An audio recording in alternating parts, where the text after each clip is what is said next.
Dewi Persik melangsungkan acara lamaran dengan Muhammad Ruli pada Kamis, 7 Maret 2024. Acara lamaran Dewi Persik bertepatan dengan perayaan HUT ANTV ke-31.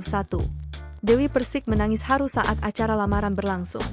Awalnya, DP sapaannya mengaku bimbang untuk melangkah ke jenjang serius dengan sang kekasih. Dewi bersyukur alhamdulillah, terima kasih mama dan keluarga mempunyai niat baik sama Dewi. Dewi minta maaf sama mama, tidak ada maksud untuk ingin mengecewakan mama. Tapi kalau boleh aku jujur, Dewi itu sebenarnya bimbang, ujar Dewi. Dikatakan DP, ia ingin pernikahannya kali ini adalah yang terakhir. DP mengaku menyimpan rasa trauma setelah 3 kali gagal membina rumah tangga. Dewi ingin ini yang terakhir buat Dewi. Ada rasa trauma yang hadir dalam hidup Dewi. Dewi pernah ditipu, alami kekerasan dalam rumah tangga, paparnya. Ia mengatakan sangat mencintai Ruli.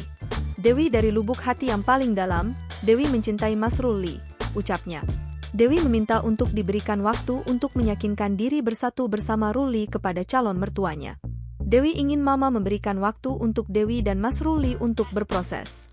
Insya Allah, kami bisa bersatu di waktu yang tepat, ujar Dewi Persik. Ia pun mengatakan tak ingin mengecewakan Ruli dan keluarga. Oleh karena itu, Dewi meminta doa restu agar bisa membangun keluarga yang sakinah mawaddah warohmah. Dewi Persik membenarkan soal kabar dirinya bakal segera nikah.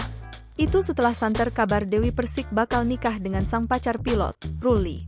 Namun terkait kabar itu, Dewi Persik hanya membenarkan mau nikah, tapi apakah dengan Ruli atau bukan belum diketahui secara pasti. Sebab Dewi Persik hanya minta didoakan supaya persiapan nikahnya berjalan lancar. Download Tribun X sekarang, menghadirkan lokal menjadi Indonesia.